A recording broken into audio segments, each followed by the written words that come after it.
ನಾರಾಯಣಾಯ ಪರಿಪೂರ್ಣಗುಣಾರ್ಣವಾಯ ವಿಶ್ವೋದಯ ಸ್ಥಿತಿಲಯೋನ್ನಿಯತಿಪ್ರದಾಯ ಜ್ಞಾನಪ್ರದಾಯ ವಿಬುಧಾಸುರಸೌಖ್ಯದುಃಖ ಸತ್ಕಾರಣಾಯ ವಿತತಾಯ ನಮೋ ನಮಸ್ತೆ. ಅಭ್ರಮಂ ಭಂಗರಹಿತಂ ಅಜಡಂ ವಿಮಲಂ ಸದಾ ಆನಂದತೀರ್ಥಮತುಲಂ ಭಜೆ ತಾಪತ್ರಯಾಪಹಂ. ಭವತಿ ಯದನುಭಾವಾದೇಡಮೂಕೋಪಿ ವಾಗ್ಮಿ ಜಡಮತಿರಪಿ ಜಂತುರ್ಛಾಯತೆ ಪ್ರಾಜ್ಞಮೌಲಿಃ. ಸಕಲವಚನಚೇತೋ ದೇವತಾ ಭಾರತೀ ಸಾ ಮಮ ವಚಸಿ ನಿಧತ್ತಾಂ ಸನ್ನಿಧಿಂ ಮಾನಸೇ ಚ. ಅಸ್ಮದ್ಗುರು ಸಮಾರಂಭಾಂ ಟೀಕಾಕೃತ್ಪಾದಮಧ್ಯಗಾಂ ಶ್ರೀಮದಾಚಾರ್ಯಪರ್ಯಂತಾಂ ವಂದೇ ಗುರುಪರಂಪರಾಂ. ವಿದ್ಯಾಯಾಂ ವಿಬುಧಾಚಾರ್ಯಂ ವೇದಜ್ಞಾನಾಬ್ಧಿಚಂದಿರಂ ದುರ್ಮತಧ್ವಾಂತಮಾರ್ತಾಂಡಂ ಸತ್ಯಧ್ಯಾನಮುನಿಂ ಭಜೆ.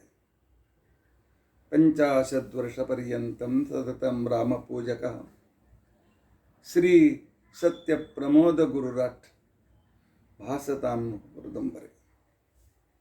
ಬಂಧುಸ್ತ್ವಂ ಗುರುರಿಷ್ಟದೈವತಮಿತಿ ತ್ವತ್ಪಾದಪಂಕೇರುಹಂ ಪ್ರಾಪ್ತಂ ಮಾಂ ಪರಿಪಾಲಯೇತಿ ಸತತಂ ಯಾಚೆ ನಿಬದ್ಧಾಂಜಲಿಃ. ಚಿತ್ತಂ ಮದ್ಗುಣದೋಷಚಿಂತನವಿಧೌ ನೂನಂ ಮನಂ ಮಾ ಕೃತಾಃ. ಶ್ರೀ ಸತ್ಯಾತ್ಮಗುರೋ ತ್ವದಂಘ್ರಿಯುಗಲಂ ಹಿತ್ವಾ ನಮೇ ಸದ್ಗತಿ. ಯೈರಹಂ ಶುಕವತ್ ಸಮ್ಯಕ್ ಶಿಕ್ಷಿತೋಸ್ಮಿ ಕೃಪಾಲುಭೇ ತಾನ್ ವಂದೇ ಧೇನುಪಾಚಾರ್ಯಾನ್ ತತ್ವಜ್ಞಾನಾರ್ಥಸಿದ್ಧೈ. ಶ್ರೀ ಗುರುಭ್ಯೋ ನಮಃ. ಹರಿ ಓಂ ಹರಿ ಓಂ ಹರಿ ಓಂ.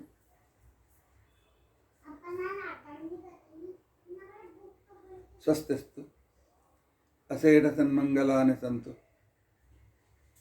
ಶ್ಲೋಕೈಕಶ್ರವಣಪಠನಮಾತ್ರೇಣ ವಕ್ತುಶ್ಚ ಶ್ರೋತॄಣಾಂ ನಿಖಿಲಕಲಿಕೃತಕಲ್ಮಷಾಪನೋದನಪಟುತರೆ ಧರ್ಮಾದ್ಯಖಿಲ ಸಾಧನೆ ಪುರುಷಾರ್ಥ ಸಾಧನೀಭೂತೆ. ಅದ್ಯ ಶ್ರೀಮದ್ ಭಗವದ್ಗೀತಾ ವಿಷಯ ವಿವರಣಾರಂಭೆ ಸತಿ ಕಿಂಚಿತ್ ಪೂರ್ವಕಥಾನುವಾದಃ. ಹರಿ ಓಂ ಹರಿ ಓಂ ಹರಿ ಓಂ.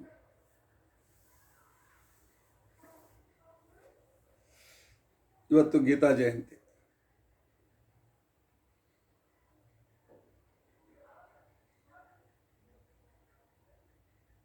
ಆದರೆ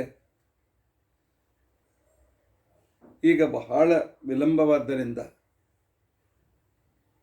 ಇದನ್ನು ನಾಳೆ ಬೆಳಗ್ಗೆ ನಿಮ್ಮೆಲ್ಲರಿಗೂ ಪ್ರಸಾರ ಮಾಡಲಾಗ್ತದೆ. ಅದರಿಂದಾಗಿ ನಿನ್ನೆ ಗೀತಾ ಜಯಂತಿ ಅಂತೇಳಿ ಇಟ್ಕೊಳ್ಳಿ.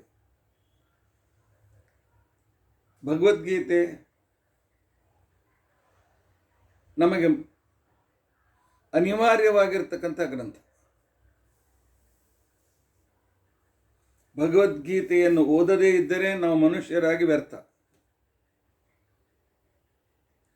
ಭಗವದ್ಗೀತೆಯಂಥ ಗ್ರಂಥ ಇದ್ದು ಕೂಡ ಅದರ ಕಡೆ ಲಕ್ಷ್ಯ ನೋಡದೇ ಇದ್ದರೆ ನಮಗೂ ಪ್ರಾಣಿಗಳಿಗೂ ಅಂತರ ಉಳಿಯೋದಿಲ್ಲ.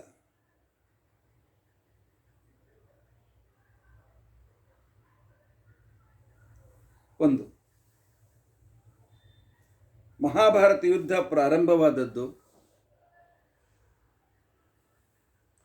ಕಾರ್ತೀಕ ಕೃಷ್ಣ ಪಕ್ಷ ಚತುರ್ದಶಿ.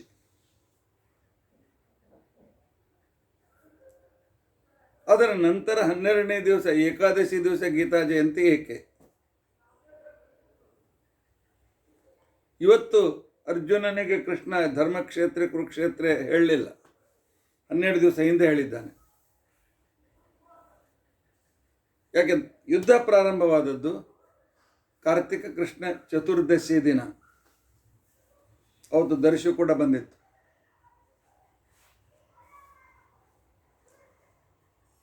ಆದರೆ ಈ ಭಗವದ್ಗೀತೆ ಸಂವಾದ ಪ್ರಾರಂಭವಾದದ್ದು ಸಂಜಯ ಮತ್ತು ಧೃತರಾಷ್ಟ್ರ ಸಂವಾದ ಪ್ರಾರಂಭವಾದದ್ದು ಇವತ್ತಿನ ದಿನ. ಸಂಜಯ 10 ದಿನಗಳವರೆಗೆ ಯುದ್ಧ ಭೂಮಿಯಲ್ಲೇ ಇದ್ದ. ಎಲ್ಲ ವಿಷಯಗಳನ್ನು ಸಂಗ್ರಹ ಮಾಡ್ತಾ ಇದ್ದ. ಎಲ್ಲ ವಾರ್ತೆಗಳನ್ನು, ವಿದ್ಯಾರ್ಥಿಗಳನ್ನೆಲ್ಲವನ್ನು ಸಂಗ್ರಹ ಮಾಡ್ತಾ ಇದ್ದ. ವೇದವ್ಯಾಸ ದೇವರು ಅವನಿಗೆ ದಿವ್ಯ ದೃಷ್ಟಿ ಕೊಟ್ಟಿದ್ದರು. ಕೂತಲ್ಲಿ ಎಲ್ಲವನ್ನು ನೋಡ್ತಕ್ಕಂಥ ದಿವ್ಯ ದೃಷ್ಟಿ ಕೊಟ್ಟಿದ್ದರು. ಅದನ್ನು ಧೃತರಾಷ್ಟ್ರನಿಗೆ ಹೇಳಬೇಕು. ಸಂಜಯನಿಗೆ ಧೃತರಾಷ್ಟ್ರನ ಮೇಲೆ ಪ್ರೀತಿ, ಪಾಂಡವರ ಮೇಲೂ ಕೂಡ ಅಷ್ಟೇ ಪ್ರೀತಿ ಇತ್ತು. ಆದರೆ ಧೃತರಾಷ್ಟ್ರನ ಮೇಲೆ ಮೋಹ ಇತ್ತು.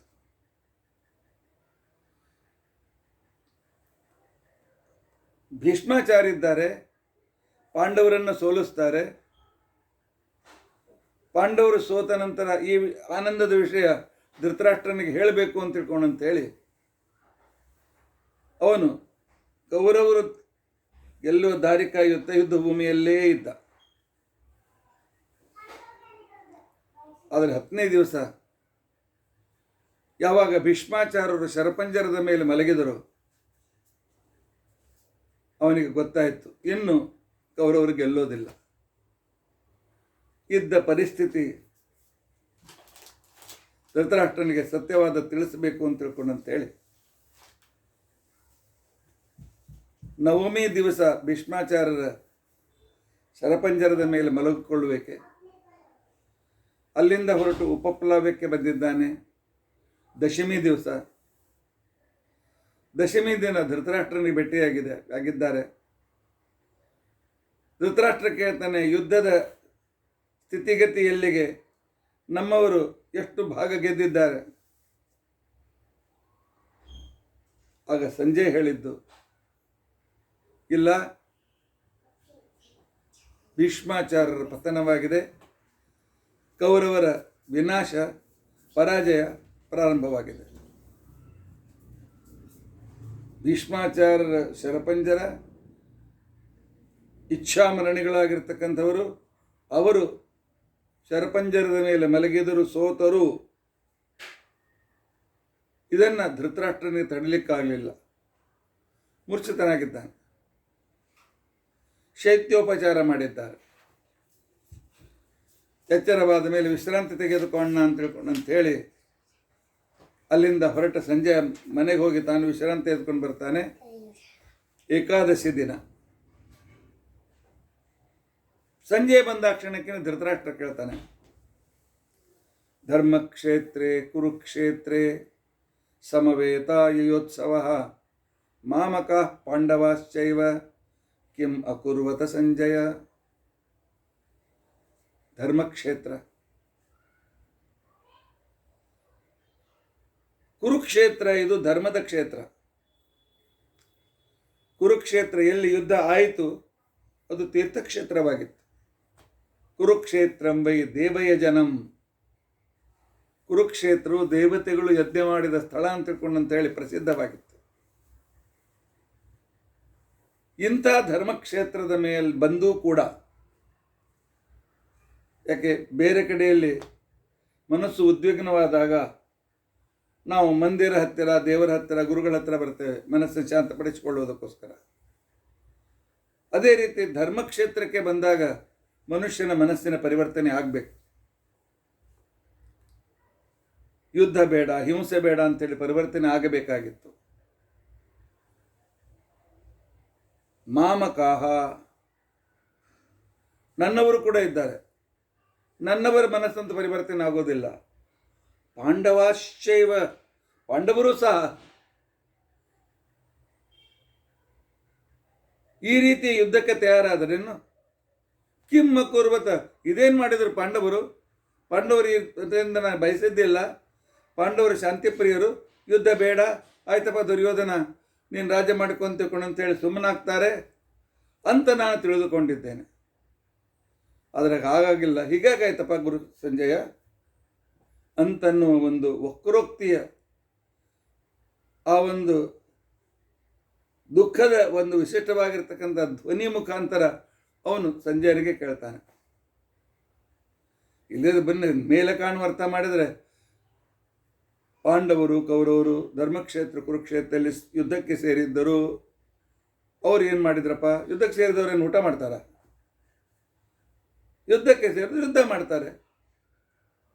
ಅವ್ರು ಏನು ಮಾಡಿದ್ರು ಅಂತ ತಿಳ್ಕೊಂಡಂತ ಪ್ರಶ್ನೆ ಹುಟ್ಟೋದಿಲ್ಲ. ಅದು ಕೂಡ ಪಾಂಡವಾಶ್ಚೈವ, ಪಾಂಡವರೂ ಸಹ.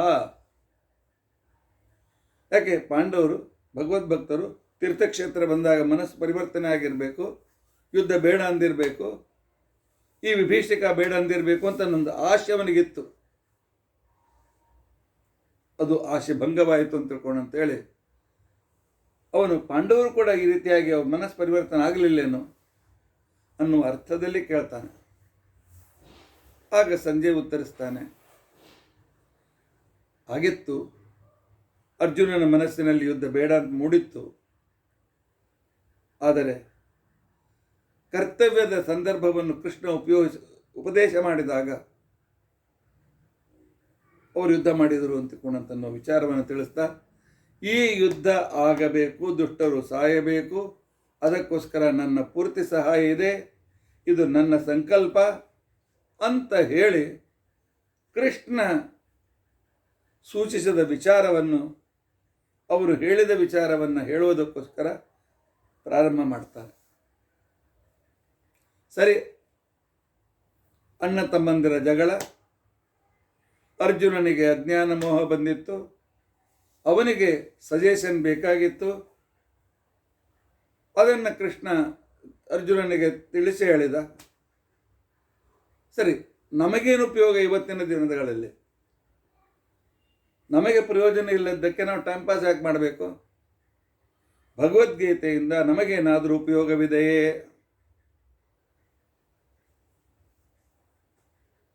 ಕಾಂಟೆಂಪ್ರರಿ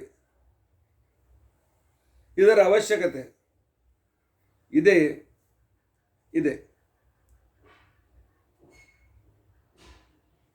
ಯಾಕೆ ಇದೆ? ನಿಮ್ಮ ಎಲ್ಲರ ಗೋಲ್, ಎಲ್ಲರೂ ಬಯಸುವುದು ಸುಖವನ್ನು. ದುಃಖವನ್ನು ಯಾರು ಬಯಸ್ತಾರೆ ಹೇಳಿ? ಯಾರಾದರೂ ದುಃಖವನ್ನು ಬಯಸ್ತಾರೆ? ದುಃಖ ಬೇಕು ಅಂತಂತಾರೆ ಯಾರಾದರೂ? ಅದಕ್ಕೋಸ್ಕರ ಯಾರಾದರೂ ಪ್ರಯತ್ನ ಮಾಡ್ತಾರೆ? ನಾವು ಮೋಸದಿಂದ ಪಡೆದ ಎಲ್ಲ ರಾಜ್ಯ ಸುಖ ನಮಗೇ ಬೇಕು ಅಂತೇಳಿ ಅದನ್ನು ಉಳಿಸಿಕೊಳ್ಳಲು ಯುದ್ಧ ಮಾಡಿದವರು ಕೌರವರು. ನಮ್ಮ ಹಕ್ಕು, ನಾವು ಅನ್ಯಾಯ ಮಾಡತಕ್ಕಂಥವರಿಗೆ ಬಾಗೋದು ಬೇಡ, ಅನ್ಯಾಯಕ್ಕೆ ಪ್ರತಿ ಶಿಕ್ಷೆ ಕೊಡಲೇಬೇಕು ಅಂತೇಳಿ ಅದರಿಂದ ತಮ್ಮ ಕರ್ತವ್ಯವನ್ನು ನಿರ್ವಹಿಸಿ ನಮ್ಮ ವರ್ಣಾಶ್ರಮೋಚಿತ ಧರ್ಮವನ್ನು ಮಾಡಿ ಆನಂದ ಪಡಬೇಕು ಅಂತೇಳಿ ಬಂದವರು ಪಾಂಡವರು. ಇಬ್ಬರೂ ಬಂದವರು ಸುಖವನ್ನು ಬಯಸಿ. ಆದರೆ ಒಬ್ಬರಿಗೆ ಸುಖ ಸಿಕ್ತು, ಇನ್ನೊಬ್ಬರಿಗೆ ದುಃಖ ಸಿಕ್ತು. ಯಾಕೆ? ಸುಖ ಬಯಸಿದಾಗ ಕೌರವರಿಗೂ ಸುಖ ಸಿಗಬೇಕಾಗಿತ್ತು, ಪರಾಜಿತರಾದರು. ಯಾಕೆ ಅಂತಕೊಂಡಂತಂದ್ರೆ ಸುಖದ ಸಾಧನ ಧರ್ಮ. ಯಾರು ಧಾರ್ಮಿಕರೋ ಅವರಿಗೆ ಮಾತ್ರ ಸುಖ ಸಿಗ್ತದೆ. ಯಾರು ಅಧಾರ್ಮಿಕರೋ ಸುಖದ ಭ್ರಮೆಯಲ್ಲಿ ಅವರು ತಮ್ಮ ಜೀವನವನ್ನು ಮಾಡ್ತಾ ಇರ್ತಾರೆ. ಕೌರವರು ಇಷ್ಟು ದಿವಸ ರಾಜ್ಯ ಆಳಿದ್ರು, ಬೇಕಾದಷ್ಟು ಸುಖ ಪಟ್ಟರು. ಪಾಂಡವರು ಕಾಡಿಗೆ ಹೋದರು. ಅದರಿಂದಾಗಿ ಕೌರವರು ಸುಖಗಳಲ್ಲೇನು? ಕೌರವರು ಸುಖ ಪಡುವಾಗ ಯಾವಾಗ ಪಾಂಡವರು ಬಂದು ನಮ್ಮ ಮೇಲೆ ಆಕ್ರಮಣ ಮಾಡ್ತಾರೆ, ಯಾವಾಗ ನಮಗೆ ಈ ರೀತಿಯಾಗಿರ್ತಕ್ಕಂಥ ಇದಾಗ್ತದೆ ಅಂತಕ್ಕನ್ನೋದು ಭಯದಲ್ಲಿ ಸುಖಪಟ್ಟವರು, ನಿಶ್ಚಯದಿಂದ ಸುಖಪಟ್ಟವರಲ್ಲ. ಅವರ ಸುಖ ಹೇಗಿತ್ತು ಗೊತ್ತೇ? ತಾಯಿ ದೇವರ ನೈವೇದ್ಯಕ್ಕೋಸ್ಕರ ರಾಮನ ಉಂಡಿ ಮಾಡಿಟ್ಟಿದ್ದಾಳೆ ರವಿವಾರ. ಇನ್ನು ರಾಮನ ಹಾಡು ಹೇಳಿ ನೈವೇದ್ಯ ಮಾಡಿ ಕೊಡಬೇಕು. ಮಗುವಿಗೂ ಅದು ತಿನ್ಬೇಕು ಅಂತ ಇಚ್ಛೆ. ತಾಯಿ ಹೇಳ್ತಾಳೆ, ಮುಟ್ಟಬೇಡ, ನೈವೇದ್ಯ ಮಾಡಿಕೊಡ್ತೇನೆ ಅಂತ ಹೇಳಿ. ಆ ನಂತರ ಅವಳು ನೈವೇದ್ಯ ಮಾಡಬೇಕು ಅಂತ ಹೇಳಿ ಮಡಿಯಲ್ಲಿ ರೇಷ್ಮೆ ಸೇರಿ ಎತ್ತಾ ಇತ್ಕೊಂಡು ಬರಬೇಕು ಅಂತ ತಿಳ್ಕೊಂಡಂತ ರೂಮಿಗೆ ಹೋದಾಗ ಈ ಮಗು ರಾಮನುಂಡಿ ತೆಗೆದುಕೊಳ್ತದೆ, ತಿಂತದೆ ಗಬಗಬ, ಎಲ್ಲ ಪೂರ್ತಿ ಒಮ್ಮೆಲೆ ಹಾಕೊಳ್ತದೆ. ಅಲ್ಲಿ ನೋಡ್ಕೋತ ಇಲ್ಲಿ ನೋಡ್ಕೋತ ಸ್ವಲ್ಪ ಗಂಟ್ಲಾಗ ಸಿಕ್ಕ ನೀರು ಕುಡಿತದೆ. ಏನು ಮಾಡ್ತದೆ? ಇದು ಸುಖ ಅಲ್ಲ, ಗಾಬರಿಯಲ್ಲಿ ಇರುವ ಸುಖದ ಭ್ರಮ. ಕೌರವರು ಈ 12 ವರ್ಷ 13 ವರ್ಷ ಏನು ಇವರು ಮೋಸದಿಂದ ರಾಜ್ಯ ತೆಗೆದುಕೊಂಡು ಮಾಡಿದರು, ಭಯದ ಪ್ರತಿ ದಿವಸದ ಭಯ. ಅದಕ್ಕೋಸ್ಕರ ಪಾಂಡವರನ್ನು ಎಲ್ಲ ರೀತಿಯಿಂದ ನಾಶಪಡಿಸಲಿಕ್ಕೆ ಪ್ರಯತ್ನ ಮಾಡಿದರು. ಆದರೆ ನಿಜವಾದ ಭಯ ಸಿಗುವುದು ಧರ್ಮದಿಂದ. ಯಾಕೆ? ಪರಮಾತ್ಮ ಹೇಳಿದ್ದಾನೆ, ಧರ್ಮದ ಉಪದೇಶಕ ನಾನು, ಇದು ನನ್ನ ಆರ್ಡರ್. ಶ್ರುತಿ ಸ್ಮೃತಿ ಮಮೈವ ಆಜ್ಞೆ. ಯಾರು ಧರ್ಮದಿಂದ ಇರ್ತಾರೆ ಅವರ ಜೀವನದಲ್ಲಿ ಕಷ್ಟ ಇರಬಹುದು, ಆದರೆ ಸುಖ ಇರ್ತದೆ. ದುಃಖ ಮತ್ತು ಕಷ್ಟ ಒಂದೇ ಅಲ್ಲ, ಕಷ್ಟದಲ್ಲಿಯೂ ಕೂಡ ಪರಮಾತ್ಮ ನಮ್ಮ ಜೊತೆಗೆ ಇದ್ದಾನೆ ಅಂತ ಅನ್ನೋದು ತೃಪ್ತಿ ಅವರಿಗಿರ್ತದೆ. ಪಾಂಡವರು ವನವಾಸದಲ್ಲಿದ್ದರೂ ಕೂಡ ಮೊದಲಿನ ಎಷ್ಟೋ 7-8 ವರ್ಷಗಳು, ಕೊನೆಯ 1-2 ವರ್ಷ ಕಂದಮಾದನ ಹಿಮಾಲಯಕ್ಕೆಲ್ಲ ಹೋದರು. ಮೊದಲು ಮಾತ್ರ 60,000 70,000 ಬ್ರಹ್ಮಚಾರಿಗಳು, 10,000 ಸನ್ಯಾಸಿಗಳು ಅವರು ಇವ್ರ ಜೊತೆಗಿದ್ದರು. ಪಾಠ ಪ್ರವಚನ ನಡೀತಾ ಇತ್ತು. ಅಷ್ಟು ಜನರಿಗೆ ಇವರು ಊಟಕ್ಕೆ ಹಾಕ್ತಾ ಇದ್ರು. ಅದಕ್ಕೋಸ್ಕರ ಧರ್ಮರಾಜ ಅಕ್ಷಯ ಪಾತ್ರೆ ತಂದಿದ್ದ, ದ್ರೌಪದಿ ಬಡಿಸ್ತಿದ್ಲು. ಆನಂದದಿಂದ ಸಮಯವನ್ನು ಕಳೀತಾ ಇದ್ರು. ಇದ್ದದ್ದು ಕಾಡಿನಲ್ಲಿ, ಆದರೆ ಪಡೆದದ್ದು ಆನಂದ. ವಸ್ತುವಿನ ಮೇಲೆ ಸುಖ ಇರೋದಿಲ್ಲ, ಸುಖ ಇರುವುದು ನಮ್ಮ ಆಂತರ್ಯದಲ್ಲಿ. ಈ ಸುಖ ಸಿಗ್ತದೆ ಧರ್ಮದಿಂದ ಮಾತ್ರ. ಅದಕ್ಕೋಸ್ಕರ ಧರ್ಮ ಯಾವುದು ಅಂತ ತಿಳ್ಕೊಂಡಂತ ಹೇಳಿ, ಈ ಧರ್ಮದ ನಿಯಾಮಕವನ್ನು ಯಾರು ಅಂತ ತಿಳ್ಕೊಂಡಂತ ಹೇಳಿ, ಪ್ರತಿಯೊಬ್ಬ ಬುದ್ಧಿವಂತನಾಗಿರ್ತಕ್ಕಂಥ ವ್ಯಕ್ತಿ, ಫಿಲಾಸಫರ್, ತತ್ವಜ್ಞಾನಿ, ಅಥಾತೋ ಬ್ರಹ್ಮ ಜಿಜ್ಞಾಸ ಅಥಾತೋ ಧರ್ಮ ಜಿಜ್ಞಾಸ ಅಂತ ಪ್ರಾರಂಭ ಮಾಡ್ತಾನೆ. ಧರ್ಮ ಜಿಜ್ಞಾಸೆ ಇರಲಿ, ಆ ಧರ್ಮದ ಉಪದೇಶಕನಾದಂಥ, ಧರ್ಮ ಪ್ರವರ್ತಕನಾದಂಥ ಪರಮಾತ್ಮನ ಜಿಜ್ಞಾಸೆ ಇರಲಿ, ಅದೊಂದು ಜಿಜ್ಞಾಸೆ. ಆ ಜಿಜ್ಞಾಸೆಗೋಸ್ಕರ ನಿಜವಾದ ಸುಖ ಯಾವುದು ಅದನ್ನು ತಿಳಿದುಕೊಳ್ಳಬೇಕಾಗಿದ್ದರೆ ಗುರುಗಳ ಹತ್ರ ಹೋಗಬೇಕು. ಹೆಂಡ ಕುಡಿಯೋದು ಸುಖವೇ? ಕುಡಿತಾನೆ, ಎಚ್ಚರ ತಪ್ಪಿ ಬೀಳ್ತಾನೆ. ಕುಡಿಯುವಾಗಲೂ ಅದೇನು ರುಚಿ ಇರೋದಿಲ್ಲ. ನಾನು ರುಚಿ ನೋಡಿಲ್ಲ. ಮತ್ತೆ ಕೇಳಿದ್ದೇನೆ, ಭಾಳ ಕಹಿ ಇರ್ತದಂತೆ, ಭಾಳ ಹುಳಿ ಇರ್ತದಂತೆ, ಕುಡಿದಂತೆ ಗಂಟ್ಲ ಉರಿತದಂತೆ. ಕುಡಿಯುವಾಗಲೂ ಸುಖ ಇಲ್ಲ. ಆಮೇಲೆ ಎಚ್ಚರ ತಪ್ಪಿ ಬಿದ್ದ ಮೇಲೆ ಏನು ಸುಖ ಇದೆ ಹೇಳಿ? ನಿದ್ದೆಯಲ್ಲಿ ಏನು ಸುಖ ಅನುಭವಿಸ್ತಾನೆ?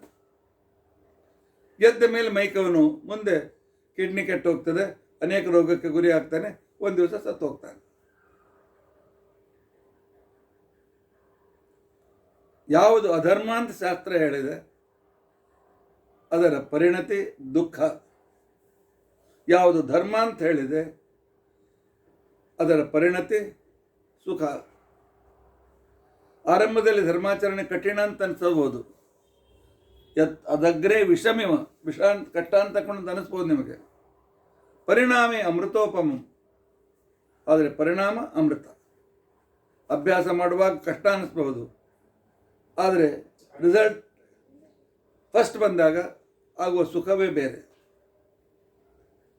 ಆದ್ದರಿಂದಾಗಿ ನಿಜವಾದ ಸುಖ ಬೇಕು ಅಂತಿಕೊಂಡಿರ್ತಕ್ಕಂಥವರು ಜ್ಞಾನಿಗಳ ಹತ್ರ ಹೋಗಬೇಕು. ಇದನ್ನೇ ಪರಮಾತ್ಮ ಅರ್ಜುನನಿಗೆ ಹೇಳಿದ್ದಾನೆ, ನಿನಗೆ ನಿಜವಾದ ತತ್ವಜ್ಞಾನ ಬೇಕು ಅಂತಿದ್ರೆ, ನಿಜವಾದ ಸುಖದ ದಾರಿ ಬೇಕು ಅಂತಿಕೊಂಡಂತಿದ್ರೆ, ಪರಮಾತ್ಮನು ಹೇಳಿದ ರೀತಿಯ ಸುಖ ನನಗೆ ಬೇಕಾಗಿದ್ದರೆ ತದ್ವಿಧಿ ಪ್ರಣಿಪಾತೇನ ಪರಿಪ್ರಶ್ನೇನ ಸೇವೆಯ ಉಪದೇಕ್ಷಂತಿ ತೇ ಜ್ಞಾನಂ. ಭಗವದ್ಗೀತೆಯ ಮಾತು ನೆನಪಿಟ್ಕೊಳ್ಬೇಕು. ನಾವು ನಮ್ಮ ಜೀವನದಲ್ಲಿ ನನಗೆ ಎಲ್ಲ ಗೊತ್ತಿದೆ, ನಾನೆಲ್ಲ ತಿಳಿದುಕೊಂಡಿದ್ದೇನೆ ಅಂತ ಯಾವನು ಅಂದ್ಕೊಂಡಿರ್ತಾನೆ ಅವನಿಗೇನೂ ಗೊತ್ತಿಲ್ಲ ಅಂತ ಅರ್ಥ. ಯಾಕೆ? ಅವನು ಹೊರಗಿನ ಜಗತ್ತಿಗೆ ಹೋಗಲಿಲ್ಲ. ಬಾವಿಯಲ್ಲಿದ್ದ ಕಪ್ಪೆ ಅಲ್ಲಿಂದ ಇಲ್ಲಿಂದ ಹಾರಾಡ್ತಾ, ಓ ಸಂಪೂರ್ಣ ವಿಶ್ವ ನನ್ನ ಕೈಯಲ್ಲಿದ್ರೆ, ಎಲ್ಲ ವಿಶ್ವದಲ್ಲಿ ತಿರುಗಾಡ್ತಾ ಇದ್ದೇನೆ ಅಂತ ತಿಳ್ಕೊಂಡಿರ್ತದೆ. ಹೊರಗಿನ ಜಗತ್ತೇ ಅದು ಗೊತ್ತಿಲ್ಲ. ಇಂಥ ಕೋಟಿ ಕೋಟಿ ಬಾವಿಗಳಿವೆ, ವಿಶಾಲವಾದ ಸ್ಥಳ ಇದೆ. ನಾನು ಬುದ್ಧಿವಂತ, ನನಗೆಲ್ಲ ಗೊತ್ತಿದೆ ಅಂತನ್ನು ತಿಳಿದುಕೊಂಡವನಿಗೆ ಶಾಸ್ತ್ರದಲ್ಲಿ ಹೇಳ್ತಾರೆ ಕೂಪ ಮಂಡೂಕ ವೃತ್ತಿ ಇರತಕ್ಕಂಥವನು ಅಂತ ತಿಳ್ಕೊಂಡಂತೇಳಿ. ಇಲ್ಲ, ನಾವು ತಿಳಿದುಕೊಳ್ಳೋದು ಬಹಳ ಇದೆ. ತಿಳಿದುಕೊಂಡ ಮೇಲೂ ತಿಳಿದುಕೊಳ್ಳೋದು ಬಹಳ ಇದೆ. ಅಪರೋಕ್ಷ ಜ್ಞಾನವಾದ ಮೇಲೆಯೂ ತಿಳಿದುಕೊಳ್ಳೋದು ಬಹಳ ಇದೆ. ಅದಕ್ಕೋಸ್ಕರ ಧರ್ಮದ ಆಚರಣೆ ಮಾಡಬೇಕು, ನಾನು ಧಾರ್ಮಿಕನಾಗಬೇಕು ಅಂತ ತಿಳ್ಕೊಂಡಂತಂದರೆ ಶ್ರೀಕೃಷ್ಣ ಹೇಳ್ತಾನೆ, ಹೋಗಿ ಗುರುಗಳ ಹತ್ರ ಹೋಗಿ ಸಾಷ್ಟಾಂಗ ನಮಸ್ಕಾರ ಮಾಡು. ಪ್ರಣಿಪಾತೇನ ನಮಸ್ಕಾರ ಮಾಡು. ನೀವು ಜ್ಞಾನಿಗಳು, ನಾನು ಜಿಜ್ಞಾಸು, ತಿಳಿದುಕೊಳ್ಳಿಕ್ಕೆ ನಾನು ಬಂದಿದ್ದೇನೆ, ನನಗೆ ಉಪದೇಶ ಮಾಡಿ ಅಂತ ತಿಳ್ಕೊಂಡು ಕೇಳ್ತಾರೆ. ಅವರು ಉಪದೇಶ ಮಾಡ್ತಾರೆ. ಮೊದಲೇ ದಿವಸ ಮಾಡ್ಬೋದು, ತಿಂಗಳ ಮೇಲೆ ಮಾಡ್ಬೋದು, ಕೆಲವು ದಿವಸ ಇಲ್ಲಿ ಇರುವಂತಿಕೊಂಡು ಅಂತ ಹೇಳ್ಬೋದು. ಈಗ ಸದ್ಯಕ್ಕೆ ನಿನಗೆ ಬುದ್ಧಿ ಪಕ್ವವಾಗಿಲ್ಲ, ಸ್ವಲ್ಪ ಆಚರಣೆ ಮಾಡು ಅಂತ ಅನ್ಬೋದು. ಅವರ ಆಯಾ ಶಿಕ್ಷಣ ಯೋಗ್ಯತೆಯನ್ನು ನೋಡಿಕೊಂಡು ಅದಕ್ಕೆ ಅವರು ಮಾರ್ಗಸೂಚನೆ ಮಾಡ್ತಾರೆ. ಆದರೆ ಅವರ ಮಾತುಗಳನ್ನು ತಿಳಿದುಕೊಳ್ಳುವಾಗ ನಿನಗೆ ಸಂಶಯ ಬಂದರೆ, ಅವರ ಮಾತುಗಳು, ಅವರು ಹೇಳಿದ ಮಾರ್ಗ, ಅವರು ಹೇಳಿದ ಧರ್ಮದ ಮಾರ್ಗ, ಸುಖದ ಮಾರ್ಗ ನಿನಗೆ ಕನ್ವೀನ್ಸ್ ಆಗದೇ ಇದ್ದರೆ, ಹಾಗೆ ಮಕ್ಕಿ ಬೇಡ, ಪ್ರಶ್ನೆಯನ್ನು ಚೆನ್ನ ಪ್ರಶ್ನೆ ಕೇಳು. ನಿನಗೆ ನಿನ್ನ ವಿಷಯ ಕ್ಲಿಯರ್ ಆಗುವವರೆಗೂ ನೀನು ಪ್ರಶ್ನೆಯನ್ನು ಕೇಳು. ಪರಿಪ್ರಶ್ನೆಯನ ಎರಡನೇದು ನಂಬರ್. ನಮ್ಮಲ್ಲಿ ಬೇರೆ ಧರ್ಮದಂತೆ ನಾವು ಏನು ಹೇಳ್ತೇವೆ ಕೇಳು, ನೋ. ಇವತ್ತಿನ ದಿವಸ ನಮ್ಮ ಮಕ್ಕಳಿಗೆ ನಾವು ಇದೇ ರೀತಿಯಾಗಿರ್ತಕ್ಕಂಥ ರೀತಿಯಿಂದ ಧರ್ಮದಿಂದ ದೂರ ಮಾಡ್ತಾ ಇದ್ದೇವೆ. ಅವ್ರು ಕೇಳ್ತಾರೆ, ಅಪ್ಪ ಮಡಿಯನ್ನು ಕೊಟ್ಕೊಳ್ಬೇಕು. ಹೇಳ್ದಾಗ ಕೇಳೋ, ಹಿರಿಯರು ಮಾಡ್ಕೊತ ಬಂದಿದ್ದಾರೆ. ಇವತ್ತಿನ ಮಕ್ಕಳು ಕೇಳೋದಿಲ್ಲ.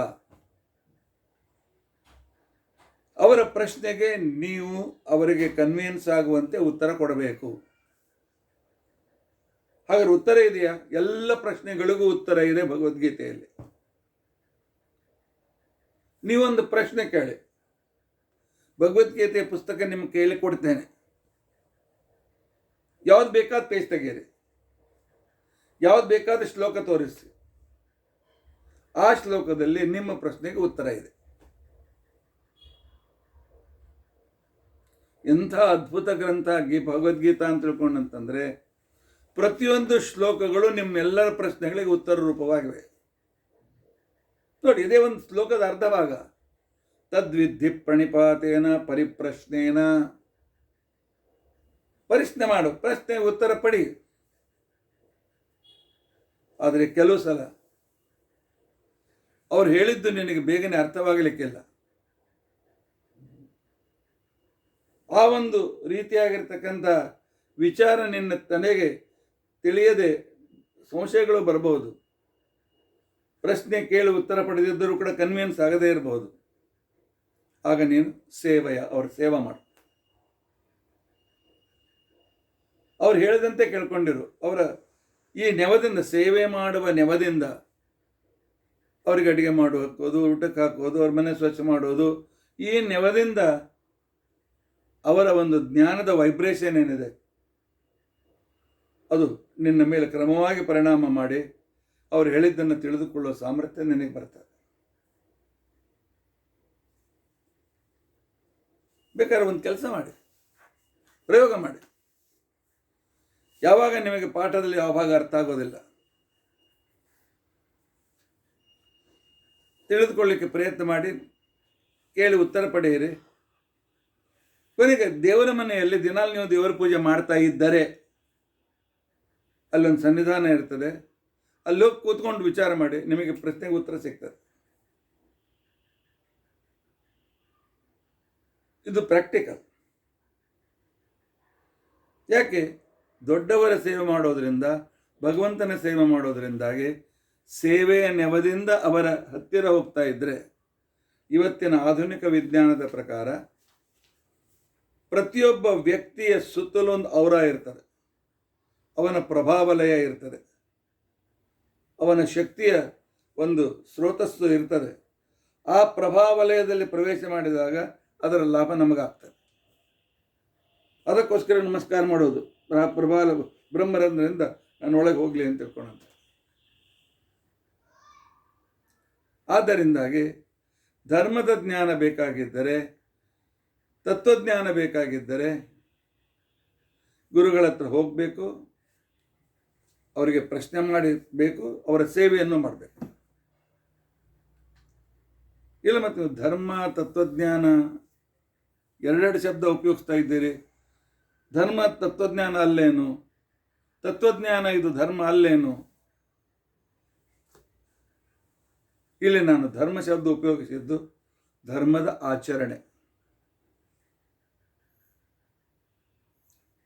ಧರ್ಮದ ಆಚರಣೆ ಬೆಳಿಗ್ಗೆ ಬೇಗ ಏಳಬೇಕು, ಸ್ನಾನ ಮಾಡಬೇಕು, ದೇವರ ಪೂಜೆ ಮಾಡಬೇಕು, ದೇವರ ನಮಸ್ಕಾರ ಮಾಡಬೇಕು, ನೈವೇದ್ಯ ತೋರಿಸಬೇಕು, ಶುದ್ಧ ಆಹಾರ ತೆಗೆದುಕೊಳ್ಳಬೇಕು. ಧರ್ಮದ ಅಂಗಗಳು. ಇವುಗಳ ಆಚರಣೆಯಿಂದ ಏನಾಗ್ತದೆ?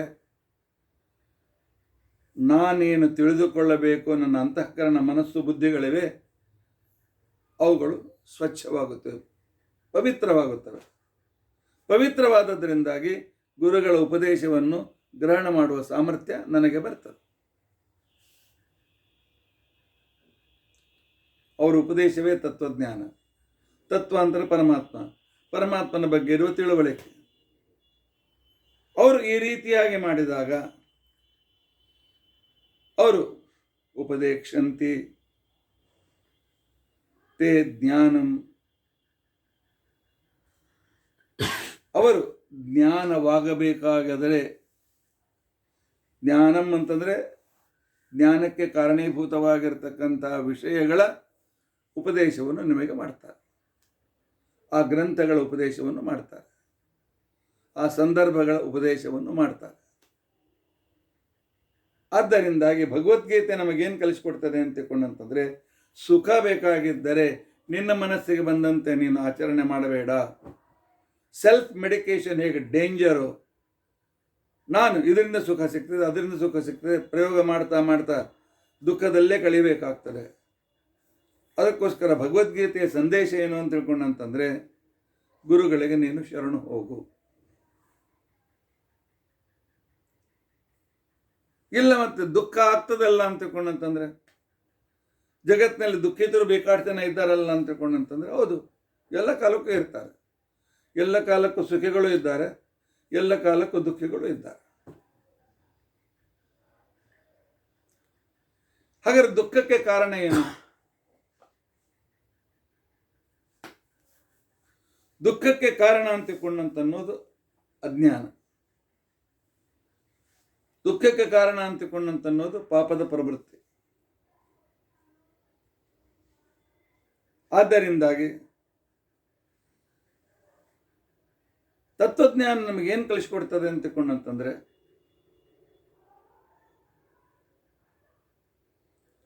ಪಾಪವನ್ನು ಕಳೆದುಕೋ, ಪುಣ್ಯವನ್ನು ಸಂಪಾದನೆ ಮಾಡು. ಪಾಪದಿಂದ ದುಃಖ ಬರ್ತದೆ, ಪುಣ್ಯದಿಂದ ಸುಖ ಬರ್ತದೆ.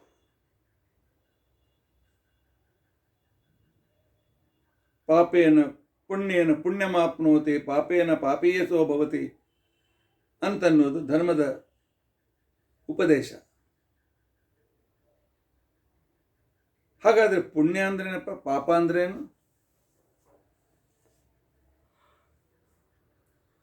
ಪುಣ್ಯ ಅಂತ ತಿಳ್ಕೊಂಡಂತಂದ್ರೆ, ಧರ್ಮ ಅಂತ ತಿಳ್ಕೊಂಡಂತಂದ್ರೆ, ಮೊದಲನೆಯದ್ದು ಭಗವಂತನು ಮಾಡುವ ಉಪಕಾರಗಳನ್ನು ತಿಳಿದುಕೊಳ್ಳಬೇಕು. ಅದಕ್ಕೋಸ್ಕರ ಮಹಾಭಾರತ, ಭಾಗವತ, ರಾಮಾಯಣ, ಪರಮಾತ್ಮ ಎಷ್ಟು ರೀತಿಯಿಂದ ಉಪಕಾರ ಮಾಡಿದ್ದಾನೆ ಅನ್ನೋದನ್ನು ಅರ್ಥ ಮಾಡಿಕೊಳ್ಳಬೇಕು. ಅದರ ಜೊತೆಯಲ್ಲಿ ಇನ್ನೊಬ್ಬರಿಗೆ ಉಪಕಾರ ಮಾಡಬೇಕು. ಯಾಕೆ? ಕೇವಲ ಜಡ ಪ್ರತಿಮೆಯಲ್ಲಿ ಅಲ್ಲ, ಛಲ ಪ್ರತಿಮೆಯಲ್ಲಿದ್ದ ಭಗವಂತನಿಗೆ ಸೇವೆ ಮಾಡಬೇಕು. ಪರೋಪಕಾರ ಅಂತ ತಿಳ್ಕೊಂಡಂತಂದ್ರೇನು? ನನ್ನ ಸುಖದ ಸಾಧನವನ್ನು ಸಾಕು ಇನ್ನು ಅಂಥೇಳಿ ಉಳಿದ ಅವರ ಸುಖಕ್ಕಾಗಿ ಆ ಸಾಧನವನ್ನು ಹಂಚಿದರೆ, ಯಾವುದು ಜ್ಞಾನವೇ ಇರಲಿ, ಹಣವೇ ಇರಲಿ, ಏನೇ ಇರಲಿ, ಅದಕ್ಕೋಸ್ಕರ ಶ್ರೀಮದ್ ಭಾಗವತದಲ್ಲಿ ವೇದವ್ಯಾಸರು ಸ್ಪಷ್ಟವಾಗಿ ಹೇಳಿಬಿಟ್ರು, ಭಾಳ ತಲೆ ಕೆಡಿಸ್ಕೊಳ್ಳಿಕ್ಕೆ ಹೋಗಬೇಡಿ. ಪರೋಪಕಾರ ಪುಣ್ಯಾಯ ಪಾಪಾಯ ಪರಪೀಡನಂ. ಪರೋಪಕಾರ ಇದು ಪುಣ್ಯದ ಸಾಧನ.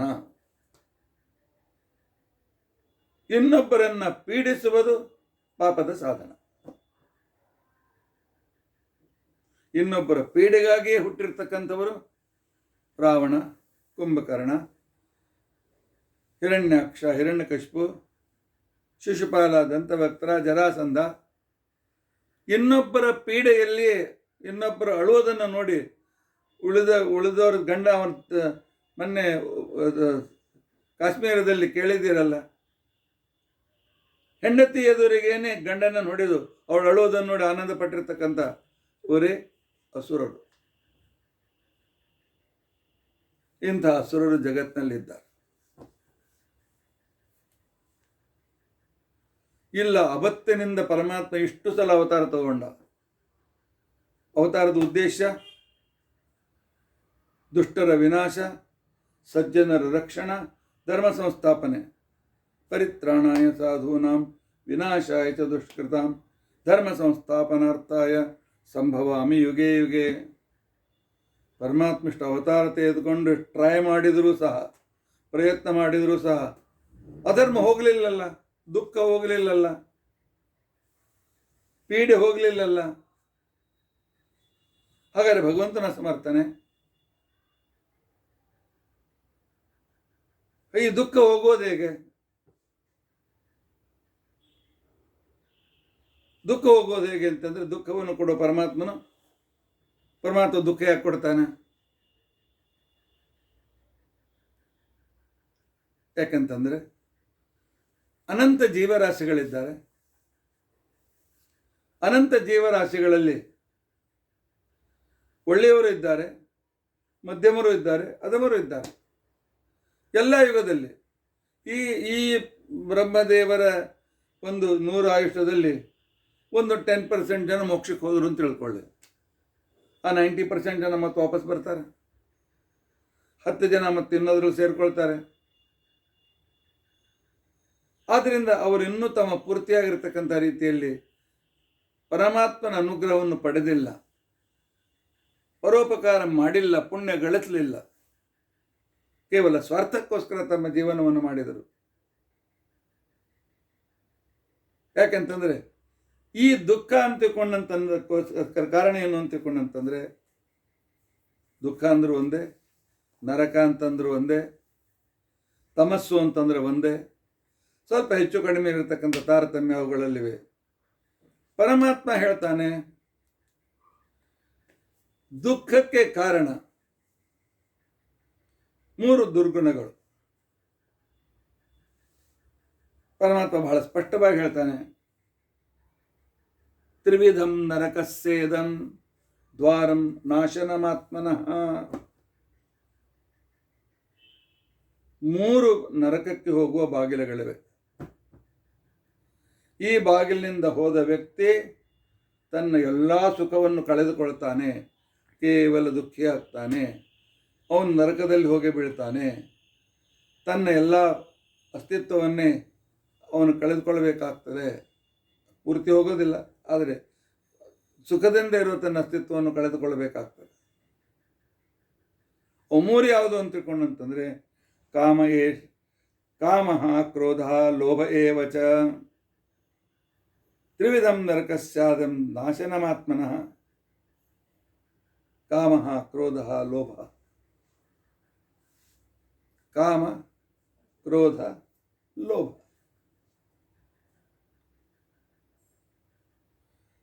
ಈ ಕಾಮದಲ್ಲಿ ಮನುಷ್ಯ ಯಾಕೆ ಸಿಕ್ಬಿಡ್ತಾನೆ? ಯಾಕೆ ಕ್ರೋಧ ಅವನಿಗೆ ಬರ್ತದೆ? ಯಾಕೆ ಅವನು ಲೋಭಕ್ಕೆ ಒಳಗಾಗ್ತಾನೆ? ಹೌದು, ಇವನಿಗೆ ಗುರುಗಳ ಜ್ಞಾನ ಇಲ್ಲ, ಗುರುಗಳ ಹತ್ರ ಹೋಗಲಿಲ್ಲ. ಯಾವುದರಿಂದ ಸುಖ ಸಿಗ್ತದೆ, ಯಾವುದರಿಂದ ದುಃಖ ಸಿಗ್ತದೆ, ಯಾವುದರಿಂದ ನಾನು ದೂರ ಇರಬೇಕು, ಇದನ್ನ ಗುರುಗಳಿಂದ ಕೇಳಲಿಲ್ಲ, ಕಲೀಲಿಲ್ಲ. ತದ್ವಿತ್ಯ ಪ್ರಣಿಪಾತೆಯನ್ನು ಮಾಡಲಿಲ್ಲ. ತಾನೇ ತನ್ನ ತರ್ಕವನ್ನು ಮಾಡ್ಕೊಳ್ತಾ ಇದ್ದಾನೆ. ತರ್ಕ ಮಾಡುವಾಗ ನನಗೆಲ್ಲ ಬೇಕು,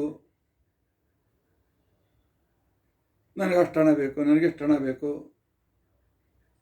ತಪ್ಪು ದಾರಿಯಲ್ಲಿ ಪ್ರಯತ್ನ ಮಾಡ್ತಾನೆ, ಸಿಗೋದಿಲ್ಲ ಅಂತಂದರೆ ಸಿಟ್ಟು ಬರ್ತದೆ. ಮನುಷ್ಯನಿಗೆ ಸಿಟ್ಟು ಬರೋದು ಯಾವಾಗ? ತನ್ನ ಮನಸ್ಸಿನ ವಿರುದ್ಧವಾದಾಗ, ತನಗೆ ಬೇಕಾದದ್ದು ಸಿಗದೇ ಇದ್ದಾಗ ಅವನಿಗೆ ಸಿಟ್ಟು ಬರ್ತದೆ.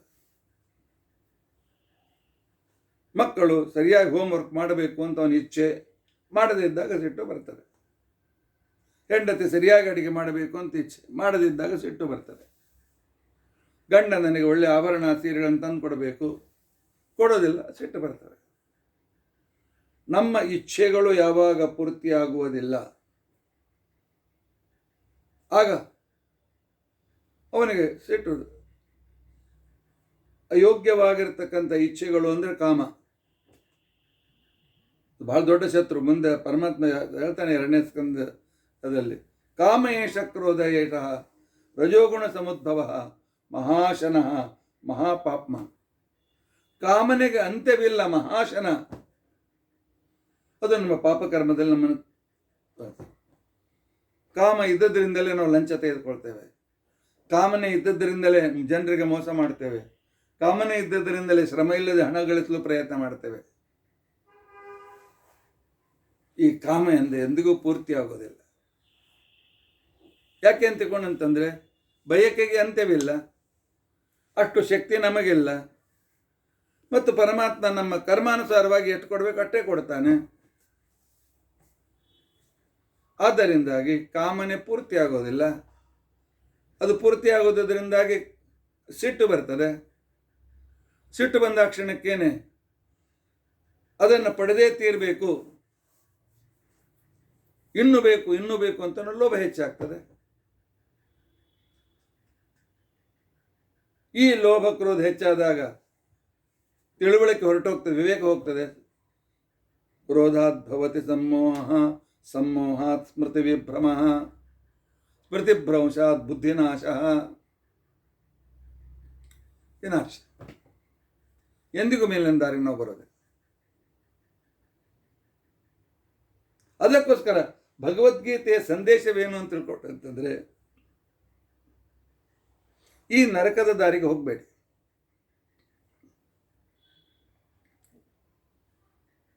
ತನ್ನ ಎಲ್ಲ ಸುಖವನ್ನು ಕಳೆದುಕೊಂಡ ಕಾಮಕ್ಕೆ ವಶನಾಗಿರ್ತಕ್ಕಂತಹ ರಾವಣನನ್ನು ನೋಡಿ. ದಿನ ಒಂದು ಹೊಸ ಹೆಣ್ಣು ಬೇಕು.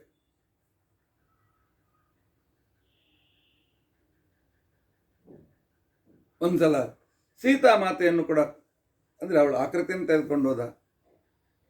ತನ್ನ ನಾಶ ತಾನೇ ತಪ್ಪು. ತ್ರಿವಿಧಂ ನರಕಸ್ಯೇದಂ ಕಾಮ ಕ್ರೋಧ. ಇನ್ನು ಕಾಮನೆಯಿಂದ ಸರ್ವಸ್ವವನ್ನು ಕಳೆದುಕೊಂಡ ವ್ಯಕ್ತಿ ವೆಂಕಟೇಶ ಮಹಾತ್ಮೆಯಲ್ಲಿ ನಾವು ಕೇಳ್ತೇವೆ, ಮಾಧವ.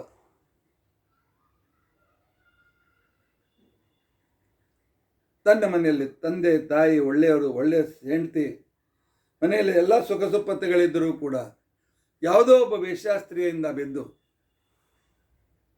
ಕುಂತಲೆಯಿಂದ ಹಿಂದೆ ಬಿದ್ದು ಧರ್ಮವನ್ನು ಬಿಟ್ಟ, ಆಚರಣೆಯನ್ನು ಬಿಟ್ಟ, ಅವಳನ್ನು ಕಳೆದುಕೊಂಡ, ಪಶ್ಚಾತ್ತಾಪ ಪಟ್ಟ. ಇನ್ನು ಕ್ರೋಧದಿಂದ ಸರ್ವಸ್ವವನ್ನು ನಾಶಪಡಿಸಿಕೊಂಡವನು ದುರ್ಯೋಧನ. ಲೋಭ ಮತ್ತು ಕ್ರೋಧ ಎರಡು ಸಣ್ಣ ಸಣ್ಣ ಮಾತಿಗೆ ಸಿಟ್ಟಿ ಬರ್ತಕ್ಕಂಥ ವ್ಯಕ್ತಿ. ಅದಕ್ಕೋಸ್ಕರ ಮಹಾಭಾರತ ಅವನನ್ನು ದುರ್ಯೋಧನೋ ಮನ್ಯುಮಯೋ ಮಹಾದ್ರುಮಃ, ಸಿಟ್ಟಿನ ಒಂದು ವಿಶಾಲ ವೃಕ್ಷ ಅಂತಂದರೆ ದುರ್ಯೋಧನ.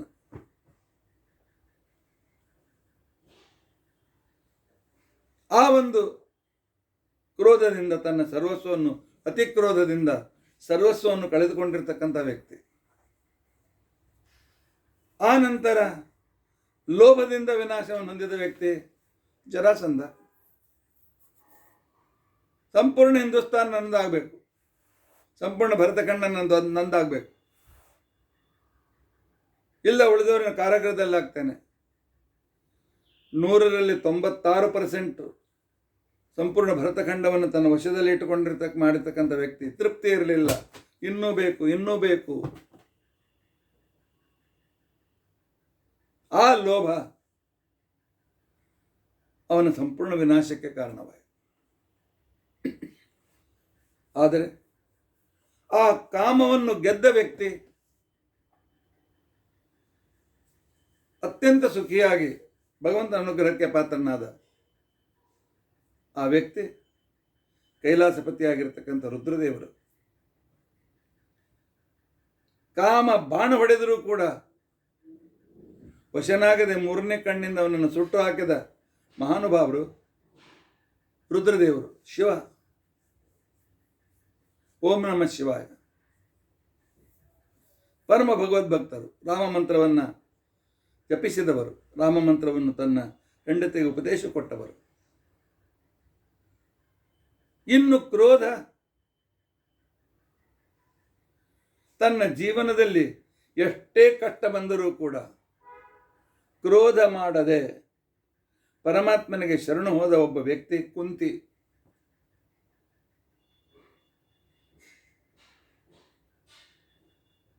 ಎಂದಿಗೂ ತನ್ನ ಕ್ರೋಧವನ್ನು ವ್ಯಕ್ತಪಡಿಸಲಿಲ್ಲ. ಕೌರವರು ಮಾಡಿದ ಎಕ್ಸ್ಪ್ಲಾಯ್ಟೇಷನ್ಗೋಸ್ಕರ ಅವಳು ವಿದುರನಿಗೆ ಶರಣು ಹೋದಲೇ ಹೊರತು, ಇಲ್ಲ ಶ್ರೀಕೃಷ್ಣನಿಗೆ ಶರಣು ಹೋದಲೇ ಹೊರತು, ಇಲ್ಲ ಕ್ರೋಧ ನನ್ನನ್ನು ನಾಶಪಡಿಸಬಹುದು ಅಂತ ತಿಳ್ಕೊಂಡು ಅಂತೇಳಿ ಕ್ರೋಧಕ್ಕೆ ಬಲಿಯಾಗಲಿಲ್ಲ. ಆನಂತರ ಲೋಭವನ್ನು ಪೂರ್ತಿಯಾಗಿ ಬಿಟ್ಟಿರ್ತಕ್ಕಂಥ ವ್ಯಕ್ತಿ ವಿದುರ. ಕೌರವ ರಾಜ್ಯದ ಮಹಾಮಂತ್ರಿ. ಆದರೆ ಅವನು ವಾಸಿಸುವುದು ಗಂಗಾ ನದಿಯ ಒಂದು ದಂಡೆಯ ಮೇಲಿರ್ತಕ್ಕಂಥ ಗುಡಿಸಲಿನಲ್ಲಿ. ಪಾಪದ ಹಣ ನನ್ನ ಹತ್ರ ಬರೋದೇ ಬೇಡ. ಪಾಪಿಗಳಾದ ದುರ್ಯೋಧನರು ಕೊಡುವ ಸಂಬಳ ಬೇಕಾಗಿಲ್ಲ, ಸಂಬಳ ಬೇಕಾದವನು ಆ ರಾಜ್ಯಕ್ಕೆ ಅಧಿಕಾರಿ, ಆ ಸಂಪತ್ತಿಯೂ ಬೇಕಾಗಿಲ್ಲ. ಮಹಾವಿರಕ್ತನಾಗಿ ದಿನಾಲು ಏನು ರೊಟ್ಟಿ ಪಿಟ್ಟಿ ಅಥವಾ ಸ್ವಲ್ಪ ಅನ್ನ ತಿಂದು ಪವಿತ್ರನಾಗಿ ಉಳಿದಿರ್ತಕ್ಕಂಥ ವ್ಯಕ್ತಿ ವಿದುರ. ವಿದುರ ಸುಖಿಯಾದ, ಕುಂತಿ ಸುಖಿಯಾದಲು, ರುದ್ರದೇವರಂತೂ ಸರಿಯೇ ಸರಿ. ಕಾಮಕ್ರೋಧ ಲೋಭಗಳನ್ನು ಬಿಟ್ಟವರು. ಆದರೆ ವಶರಾಗಿರ್ತಕ್ಕಂಥ ರಾವಣ, ದುರ್ಯೋಧನ, ಜರಾಸಂಧನಂತಹ ವ್ಯಕ್ತಿಗಳು ಕಾಮಕ್ರೋಧ ಲೋಭ ಮೋಹಗಳಿಂದಾಗಿ ಈ ಜಗತ್ತಿನಲ್ಲಿ ವಿನಾಶವನ್ನು ಹೊಂದಿದರು. ಅದಕ್ಕೋಸ್ಕರ ಪರಮಾತ್ಮ ಹೇಳ್ತಾನೆ, ಈ ಕಾಮಕ್ರೋಧಗಳಿಂದ ದೂರ ಇರು, ಇವುಗಳ ವಶನಾಗಬೇಡ.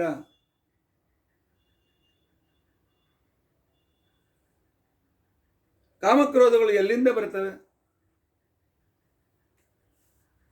ಪರಮಾತ್ಮ ನಮಗೆ ಪರೀಕ್ಷೆ ಮಾಡೋದಕ್ಕೋಸ್ಕರ 5 ಇಂದ್ರಿಯಗಳನ್ನು ಇಟ್ಟಿದ್ದಾನೆ.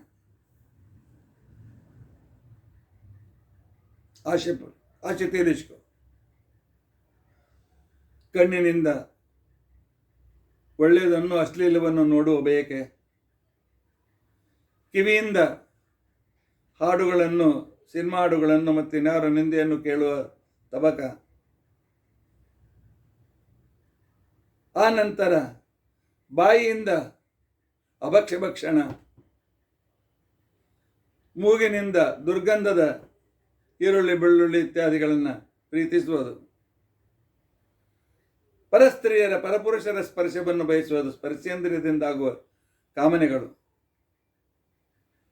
ಪರಮಾತ್ಮ ಇದನ್ನು ಬಿಡಿಸಿ ಹೇಳಿದ್ದಾನೆ. ಇಂದ್ರಿಯಸ್ಸೇಂದ್ರಿಯಾರ್ಥೆ ರಾಗದ್ವೇಷವು ವ್ಯವಸ್ಥಿತವು. ಪ್ರತಿಯೊಂದು ಇಂದ್ರಿಯಗಳು ಸಂಸ್ಕಾರವಿಲ್ಲದೇ ಇದ್ದರೆ, ಇವತ್ತಿನ ದಿವಸ ನಾವು ತಿಳಿದುಕೊಳ್ತೇವೆ, ನಾನು BE, ನಾನು ME, PhD, ನಾನು ಡಬಲ್ ಗ್ರಾಜ್ಯುಯೇಟ್, ಏನು ಕಲಿತರೂ ಪ್ರಯೋಜನವಿಲ್ಲ, ಕೇವಲ ಹೊಟ್ಟೆಗಾಗಿ ಬಟ್ಟೆಗಾಗಿ. ಆದರೆ ಅದರ ಜೊತೆಯಲ್ಲಿ ಒಂದು ಸಂಸ್ಕಾರ ಅಂತನ್ನು ಸೇರಿದರೆ ಆಗ ಅವನ ವಿದ್ಯೆ, ಅವನ ಶಿಕ್ಷಣ ಉಪಯೋಗಕ್ಕೆ ಬೀಳ್ತದೆ. ಕೈಯಲ್ಲೂ ಚಾಕು ಇದೆ, ಪರೋಪಕಾರ ಮಾಡುವ ಸಂಸ್ಕಾರ ಇದೆ. ಆಪರೇಷನ್ ಮಾಡ್ತಾನೆ ಅಥವಾ ಆಪರೇಷನ್ ಮಾಡೋರಿಗೆ ಚಾಕುವನ್ನು ಕೊಡ್ತಾನೆ, ಪರೋಪಕಾರ ಮಾಡ್ತಾನೆ. ಅದೇ ಚಾಕು, ಅದೇ ನೈಫ್ ಸಂಸ್ಕಾರಹೀನನ ವ್ಯಕ್ತಿಯಲ್ಲಿದ್ದರೆ ಯಾರಿಗೆ ಕೊಲ್ಲಲಿ, ಯಾರಿಗೆ ಚಾಕು ತೋರಿಸಿ ಭಯಪಡಿಸಲಿ, ವಸ್ತು ಒಂದೇ. ಆದರೆ ಗುರುಗಳ ಹತ್ತಿರ ತದ್ವಿದ್ಯೆ ಪರಿಪಾತೇನ, ಗುರುಗಳ ಹತ್ತಿರ ಹೋಗಲಿಲ್ಲ, ಮಾರ್ಗದರ್ಶನ ಪಡಿಲಿಲ್ಲ, ಸ್ವಲಾಭ ಸಂತುಷ್ಟಿಯ ದಾರಿಯನ್ನು ಕಲೀಲಿಲ್ಲ.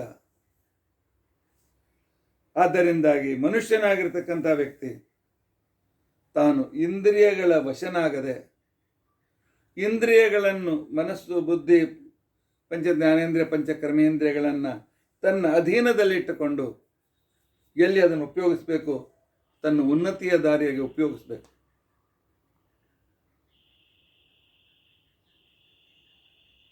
ಕಾಮ, ಕ್ರೋಧ, ಲೋಭಗಳು ನರಕದ ಬಾಗಿಲಾಗಿದ್ದರೆ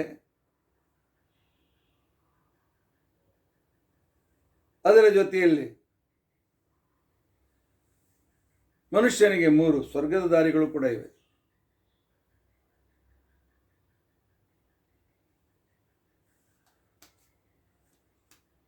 ದ್ವಾರಗಳನ್ನು ಬಿಟ್ಬಿಡಿ. ಯಜ್ಞ, ದಾನ, ತಪಃ, ಕರ್ಮ, ಈ ಯಜ್ಞದಾನವ ತಪಸ್ಸುಗಳು ನಮ್ಮನ್ನ ಪವಿತ್ರನ್ನಾಗಿ ಮಾಡ್ತವೆ, ಈ ಕಾಮಕ್ರೋಧಗಳಿಂದ ದೂರ ಇಡ್ತವೆ. ಆದ್ದರಿಂದಾಗಿ ಯಜ್ಞೋ ದಾನಂ ತಪಶ್ಚೈವ ಪಾವನಾನೇ ಮನೀಷಿಣಾಂ, ಭಗವದ್ಗೀತೆಯ ಸಂದೇಶ. ಯಜ್ಞ, ದಾನ, ತಪಸ್ಸು ಅವನನ್ನು ದಿನದಿನಕ್ಕೆ ಪವಿತ್ರನ್ನಾಗಿ ಮಾಡ್ತಾ ಹೋಗ್ತಾರೆ. ಯಜ್ಞ, ಪರಮಾತ್ಮನ ಉಪಕಾರವನ್ನು ನೆನೆಸ್ತಾ ಅವನ ಬಗ್ಗೆ ತಿಳಿದುಕೊಳ್ಳಬೇಕು ಅಂತ ಹೇಳಿ ಪ್ರಯತ್ನ ಮಾಡಿ ಅವನನ್ನು ಸಂತೋಷಪಡಿಸೋದಕ್ಕೋಸ್ಕರ ಮಾಡುವ ಕ್ರಿಯೆಗಳನ್ನು ಅವನಿಗೆ ಸಮರ್ಪಿಸುವುದು ಯಜ್ಞ ಅಂತ ಅನಿಸ್ಕೊಳ್ತಾರೆ. ಪರಮಾತ್ಮ ಕೊಟ್ಟದ್ದನ್ನೇ ತನಗೆ ಬೇಕಾದಷ್ಟು ಉಂಡು ಉಳಿದದ್ದನ್ನು ಪರೋಪಕಾರಕ್ಕೋಸ್ಕರ ಉಪಯೋಗ ಮಾಡಿದರೆ ಆಗ ದಾನವೂ ಕೂಡ ನಮಗೆ ಸ್ವರ್ಗದ ಕಡೆ ಕರೆದುಕೊಂಡು ಹೋಗ್ತದೆ.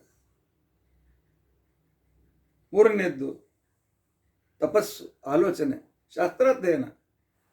ಶಾಸ್ತ್ರಾಧ್ಯಯನ ಮಾಡ್ತಾ ಇದ್ದರೆ ಕೆಟ್ಟ ಕೆಲಸ ಮಾಡಲಿಕ್ಕೆ ಟೈಮೇ ಸಿಗೋದಿಲ್ಲ. ಒಂದಾದ್ಮೇಲೆ ಇನ್ನೊಂದು ಗ್ರಂಥ, ಒಂದಾದ್ಮೇಲೆ ಇನ್ನೊಂದು ಗ್ರಂಥ, ಆಯುಷ್ಯ ಸಾಲೋದಿಲ್ಲ. ಆ ಗ್ರಂಥವನ್ನು ಹೇಳ್ತಾ ಇದ್ದರೆ, ಆ ಗ್ರಂಥದ ಬಗ್ಗೆ ಕೇಳ್ತಾ ಇದ್ದರೆ ಕಾಮಕ್ರೋಧಗಳು ತಾವಾಗೆ ಹೊರಟೋಗ್ಬಿಡ್ತವೆ.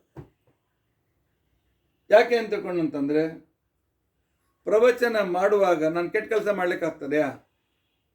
ಪ್ರವಚನ ಮಾಡುವಾಗ ಯಾರಿಗಂತಂದೆ ಕಪಾಳಿಗೆ ಏಟ ಕೊಡ್ಲಿಕ್ಕಾಗ್ತದೆಯಾ? ಪ್ರವಚನ ಮಾಡ್ತಾ ಇರ್ತಕ್ಕಂಥದ್ರಲ್ಲಿ ಯಾರನ್ನು ಬೈಲಿಕ್ಕಾಗ್ತದೇನೋ?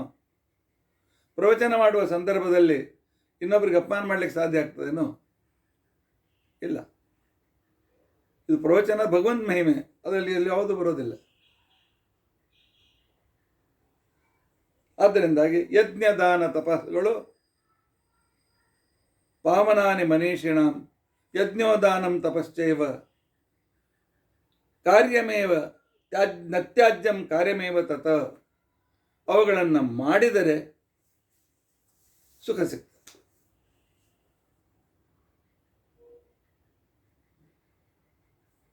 ಈಗಿನ ಕಾಲದಲ್ಲಿ ಎಲ್ಲಿ ಸಾಧ್ಯ, ಹೇಗೆ ಸಾಧ್ಯ? ಕಾಂಟೆಂಪ್ರರಿ ನಮಗಿರುವ ಸಮಸ್ಯೆ ಸುಖ ಬೇಕು. ಪರಮಾತ್ಮ ಹೇಳ್ತಾನೆ, ಗುರುಗಳ ಹತ್ರ ಹೋಗು, ಪ್ರಶ್ನೆ ಮಾಡು, ತಿಳಿದುಕೋ, ಅವ್ರು ನಿನಗೆ ಹೇಳ್ತಾರೆ ಯಜ್ಞ ದಾನ ತಪಸ್ಸು ಮಾಡು ಅಂತ ಹೇಳ್ತಾರೆ. ಯಜ್ಞ ದಾನ ತಪಸ್ಸು ಮಾಡ್ತಾ ಇದ್ದರೆ ಕಾಮಕ್ರೋಧ ಲೋಭಗಳು ದೂರ ಆಗ್ತವೆ. ಯಾಕೆ?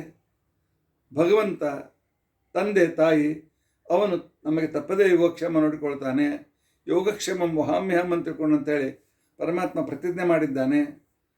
ಆದ್ದರಿಂದಾಗಿ ನಾನು ನನ್ನ ಕರ್ತವ್ಯವನ್ನು ನಿಶ್ಚಿಂತವಾಗಿ ಮಾಡ್ತೇನೆ ಅಂತ ಹೇಳ್ಕೊಂಡಂತೇಳಿ ಮಾಡುವಾಗ ಕಾಮಕ್ರೋಧ ಲೋಭಗಳು ದೂರವಾದದ್ದರಿಂದಾಗಿ ಅವನ ಕರ್ಮಗಳೂ ಕೂಡ ಅವನಿಗೆ ಮನಃಶುದ್ಧಿಗೆ ಕಾರಣವಾಗ್ತದೆ.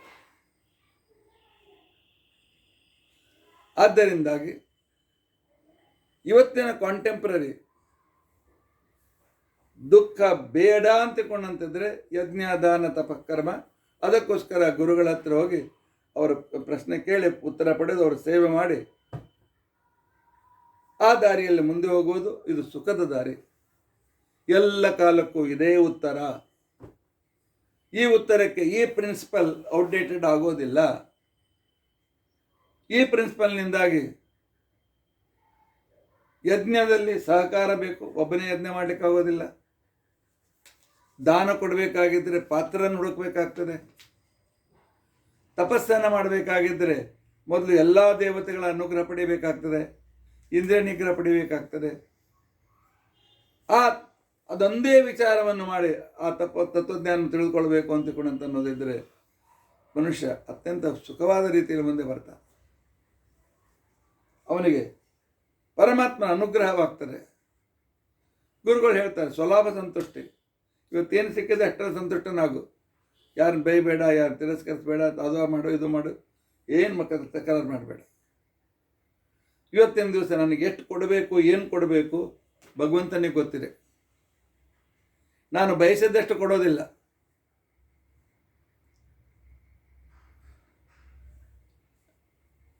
ಗುಳಿಗೆ ತನ್ನ ಮಗನಿಗೆ ಕೊಡು ಅಂತಿಕೊಂಡಂತೇಳಿ ಕ್ಯಾಪ್ಸೂಲ್ ಡಬ್ಬ ಕೊಟ್ಟಿರ್ತಾನೆ ಡಾಕ್ಟರ್, ಇಂಥ ತಗೊಂಡು ಹೇಳ್ತದ. ಆ ಕ್ಯಾಪ್ಸೂಲ್ನಲ್ಲಿ ಕೆಂಪು ಬಿಳಿ, ಸ್ವಲ್ಪ ಕಪ್ಪು ಬಿಳಿ, ಕಂದು ಬಿಳಿ, ಬಣ್ಣ ಬಣ್ಣದ್ದು ಇರ್ತದೆ. ಕೂಸು ಹೇಳ್ತಾರೆ ನನಗೆಲ್ಲ ಕೊಡು ಅಂತ ಕೇಳ್ತಾರೆ. ನನಗೆಲ್ಲ ಕೊಡು ಅಂತ ಕೇಳಿದೆ. ದೇವರೆಲ್ಲ ಕೊಟ್ಟು ನೀವು ತಂದೆ ತಾಯಿ ಕೊಡ್ತೀರಾ? ಸತ್ತೋಗ್ತದೆ ಮಗು. ಅದಕ್ಕೆ ಎಷ್ಟು ಹೇಳಿದ್ದಾನೆ, ಬೆಳಗ್ಗೆ ಒಂದು, ಮಧ್ಯಾಹ್ನ ಒಂದು, ಸಾಯಂಕಾಲ ಒಂದು, ಅಥವಾ ಬೆಳಗ್ಗೆ ಒಂದು ಸಾಯಂಕಾಲ ಒಂದು, ಅಥವಾ 2 4 ಡಾಕ್ಟರ್ ಹೇಳಿದಂತೆ ಕೊಟ್ಟರೆ ಆಗ ಅವನಿಗೆ ಆರೋಗ್ಯಕ್ಕೆ ಕಾರಣವಾಗ್ತದೆ. ಪರಮಾತ್ಮ ಎಷ್ಟು ಕೊಡ್ತಾನೆ, ಅವನು ಹೇಳಿದಂತೆ ಅದನ್ನು ವಿನಿಯೋಗ ಮಾಡಿದರೆ ಪರಮಾತ್ಮ ನಮ್ಮ ಸಂಸಾರ ರೋಗವನ್ನೇ ದೂರ ಮಾಡ್ತಾನೆ. ಆದ್ದರಿಂದ ಸುಖ ಬೇಕು ಅಂತಕ್ಕಂಥವರು ಕಾಮಕ್ರೋಧ ಲೋಭಗಳನ್ನು ಸಜ್ಜನರ ಸಂಗತಿಯಿಂದ, ಗುರುಗಳ ಉಪದೇಶದಿಂದ ತ್ಯಾಗ ಮಾಡಿ ಗುರು ಹಿರಿಯರ ಸನ್ನಿಧಾನದಲ್ಲಿ ಯಜ್ಞದಾನ ತಪಕರ್ಮಗಳನ್ನು ಕಲಿತು ತನ್ನ ಜೀವನದಲ್ಲಿ ಉದ್ಧರಿಸಬೇಕು ಅನ್ನುವ ಈ ಸಿದ್ಧಾಂತ ಎಲ್ಲ ಕಾಲಕ್ಕೂ ಲಾಗೂ ಆಗ್ತದೆ, ಎಂದಿಗೂ ಔಟ್ಡೇಟೆಡ್ ಆಗೋದಿಲ್ಲ. ಯಾಕಂದರೆ ಪರಮಾತ್ಮ ಅನಂತ ಕಾಲದಲ್ಲಿ ಇರ್ತಾನೆ, ಒಂದು ಉಪದೇಶವು ಶಾಶ್ವತ. ಆದ್ದರಿಂದ ಈ ಗೀತಾ ಜಯಂತಿಯ ಸಂದರ್ಭದಲ್ಲಿ ನಾವು ನಿರ್ಣಯ ಮಾಡೋಣ, ನರಕದ ದ್ವಾರಿಗೆ ಹೋಗೋಣ, ನರಕದ ಬಾಗಿಲಿನಿಂದ ಮುಂದೆ ಹೋಗೋಣವೇ, ಅಥವಾ ಸ್ವರ್ಗದ ದಾರಿಯ ಬಾಗಿಲಿನಿಂದ ಮುಂದೆ ಹೋಗೋಣವೇ, ಅದನ್ನು ನಾವು ನಿರ್ಧಾರ ಮಾಡಬೇಕು. ಇಂಥ ಅದ್ಭುತವಾದ ತತ್ವಜ್ಞಾನವನ್ನು ಕೊಟ್ಟದ್ದು ಕೃಷ್ಣ. ಪ್ರತಿಯೊಬ್ಬನಿಗೂ ಈ ರೂಲ್ ಲಾಗೂ ಆಗ್ತದೆ. ಯಾಕೆಂದರೆ ಪ್ರತಿಯೊಬ್ಬನು ಸುಖ ಬೇಕು ಅಂತ ಬಯಸ್ತಾ ಇದ್ದಾನೆ. ಆಗ ನಾನು ಎಷ್ಟು ಬೇಕು ಏನು ಅಂತ ನನ್ನ ಕೆಪಾಸಿಟಿ ಪ್ಲ್ಯಾನ್, ನನ್ನ ಪ್ರಯತ್ನಕ್ಕೆ ಅನುಸಾರವಾಗಿ ನಾನು ಮುಂದುವರಿತೇನೆ. ಇದನ್ನು ತಪ್ಪದೇ ನಾವು ತಿಳಿದುಕೊಂಡಿರಬೇಕು. ಇದಕ್ಕೆ ವ್ಯತಿರಿಕ್ತವಾದ ಬೇರೆ ಯಾವ ಚರ್ಚೆಯನ್ನು ಮಾಡಲಿಕ್ಕೆ ಹೋಗಬಾರದು. ಆದ್ದರಿಂದಾಗಿ ಪರೋಪಕಾರ ಪಾಪಾಯ, ಪರೋಪಕಾರ ಪುಣ್ಯಾಯ, ಪಾಪಾಯ ಪರಪೀಡನಂ, ಯಜ್ಞೋದಾನಂ ತಪಶ್ಚೈವ ಪಾವನಾನಿ ಮಹೀಷಣಂ ಇತ್ಯಾದಿ ಕೆಲವು ಶ್ಲೋಕಗಳನ್ನು ನೆನಪಿಟ್ಟುಕೊಂಡು ಭಗವಂತ ಕೊಟ್ಟಿರ್ತಕ್ಕಂಥ ಬುದ್ಧಿಯನ್ನು ಸರಿಯಾದ ದಾರಿಯಲ್ಲಿ ಉಪಯೋಗಿಸಿ ಪರಮಾತ್ಮ ಅನುಗ್ರಹವನ್ನು ಪಡೆಯಬೇಕೇ ಹೊರತು ಅಹಂಕಾರದಿಂದ ಪರಮಾತ್ಮ ಸಿಕ್ಕೋದಿಲ್ಲ. ಅದಕ್ಕೆ ನಾನು ಗುರು ಅಪ್ಪ ಅರ್ಜುನ, ನನ್ನ ಹತ್ರ ಬಾ ಅಂತ ಹಿಡ್ಕೊಂಡು ಕರೀತಾನೆ. ಅದಕ್ಕೋಸ್ಕರ ಶಿಷ್ಯಸ್ಥೇಹಂ ತ್ವಾಂ ಪ್ರಪನ್ನಂ ಅಂತೇಳಿ ಅರ್ಜುನ ಶರಣಾಗತನಾಗ್ತಾನೆ. ಶರಣಾಗತನಾದರಿಂದಾಗಿ ನೀನು ಹೇಳಿದ್ದನ್ನು ಇಂಪ್ಲಿಮೆಂಟೇಷನ್ ಮಾಡ್ತೇನೆ ಅಂತ ತಿಳ್ಕೊಂಡಂತ ಪ್ರತಿಜ್ಞೆ ಮಾಡಿದಾಗ ಅರ್ಜುನ ಅದನ್ನು ಇಂಪ್ಲಿಮೆಂಟೇಷನ್ ಮಾಡ್ತಾನೆ ಅಂತ ವಿಶ್ವಾಸ ಇರೋದರಿಂದಾಗಿ ಪರಮಾತ್ಮ ಅವನಿಗೆ ಭಗವದ್ಗೀತೆಯನ್ನು ಉಪದೇಶ ಮಾಡಿದ. ಆದ್ದರಿಂದಾಗಿ ಒಂದೊಂದು ಶ್ಲೋಕಗಳಾಗಲಿ, ಒಂದೊಂದು ಉಪದೇಶಗಳಾಗಲಿ, ಒಂದು ಸಂದರ್ಭಗಳಾಗಲಿ ನಮ್ಮ ಜೀವನವನ್ನು ಪೂರ್ತಿಯಾಗಿ ಬದಲಾಯಿಸ್ತವೆ. ದೇವರನ್ನು ಸಂತೋಷಪಡಿಸಬೇಕು ಅಂತ ಶಾಸ್ತ್ರದಲ್ಲಿ ಹೇಳಿದ ಆಚರಣೆಯನ್ನು ಮಾಡಿ ಸಂತೋಷದಿಂದ ಇರಿ. ಇವತ್ತು ಉಪ್ಪು ಸ್ವಲ್ಪ ಹೆಚ್ಚು ಬಿದ್ದಿದ್ರೆ ಅದರಲ್ಲಿ ಮತ್ತೇನಾದರೂ ಬೇರೆ ಹಾಕ್ಕೊಂಡು ಉಪ್ಪು ಕಡಿಮೆ ಮಾಡಿಕೊಳ್ಳಿ, ಕಡಿಮೆ ಇದ್ದಿದ್ರೆ ಹಚ್ಚಿಕೊಳ್ಳಿ. ಆತನ ಆಗ ಮಾಡಿದಾಗ ನಿಮಗೆ ಪರಮಾತ್ಮನ ಸೇವಾರೂಪವಾದಂಥ ಈ ಒಂದು ವಿಶೇಷವಾದ ಪುಣ್ಯ ಸಿಗ್ತದೆ. ಅದಕ್ಕೋಸ್ಕರ ಎಲ್ಲರೂ ಭಾಗವತ ಸಪ್ತಾಹದಲ್ಲಿ ಭಾಗವಹಿಸಿ ಪರಮಾತ್ಮನ ಅನುಗ್ರಹವನ್ನು ನಾವೆಲ್ಲರೂ ಪಡೆಯೋಣ. ಇತಿ ಅದ್ಯ ಕಥಾ ಪ್ರಸಕ್ತಿ. ಹರೇ ರಾಮ ರಾಮ ರಾಮ ಹರೇ ಹರೇ, ಹರೇ ಕೃಷ್ಣ ಕೃಷ್ಣ ಕೃಷ್ಣ ಹರೇ ಹರೇ. ಗೀತಾ ಪಾರಾಯಣ ಮಾಡಬೇಕು. ಬರೀ ಪಾರಾಯಣ ಮಾಡಿದ ಉಪಯೋಗ ಇಲ್ಲ, ಅರ್ಥಾನುಸಂಧಾನತರವಾಗಿ ಮಾಡಬೇಕು. ಗೀತೆ ಯಾವ ಮಾರ್ಗವನ್ನು ನಮಗೆ ತೋರಿಸಿದೆ ಅನ್ನೋದನ್ನು ಯಥಾಶಕ್ತಿ ತಿಳಿದುಕೊಳ್ಳಿಕ್ಕೆ ಪ್ರಯತ್ನಿಸಬೇಕು. ಇತಿ ಅದ್ಯ ಕಥಾ ಪ್ರಸಕ್ತಿ. ಶ್ರೀ ಗುರುಭ್ಯೋ ನಮಃ. ಹರಿ ಓಂ ಹರಿ ಓಂ. ಏಕೋ ವಿಷ್ಣುರ್ಮಹದ್ಭೂತಂ ಪೃಥಕ್ ಭುಕ್ತಾನ್ಯನೇಕಶಃ ತ್ರೀನ್ ವ್ಯಾಪ್ಯ ಭೂತಾತ್ಮ ಭುಂಕ್ತೆ ವಿಶ್ವಭೋಗವ್ಯಃ ಬ್ರಹ್ಮಾರ್ಪಣಂ ಬ್ರಹ್ಮವಿ ಬ್ರಹ್ಮಾಗ್ನೋ ಬ್ರಹ್ಮಣಾಹುತಂ ಬ್ರಹ್ಮೈವ ತೇನ ಗಂತವ್ಯಂ ಬ್ರಹ್ಮಕರ್ಮ ಸಮಾಧಿನ. ಶ್ರೀಕೃಷ್ಣಾರ್ಪಣಮಸ್ತು. ಅಕ್ಷಯಂ ಕರ್ಮ ಯಸ್ಮಿನ್ ಪರೇ ಸ್ವರ್ಪಿತಂ ಪ್ರಕ್ಷಯಂ ಯಾಂತಿ ದುಃಖಾನಿ ಅನ್ನಾಮತಃ ಅಕ್ಷರೋ ಯೋಜಿರ ಸರ್ವದೈವಾಮೃತಃ ಕುಕ್ಷಿಗಂ ಯಸ್ಯ ವಿಶ್ವಂ ಸದಾ ಜಾಧಿಕಂ ಪ್ರೀಣಯಾಮೋ ವಾಸುದೇವಂ ದೇವತಾ ಮಂಡಲ ಖಂಡಮಂಡಲಂ. ಶ್ರೀಕೃಷ್ಣಾರ್ಪಣಂ.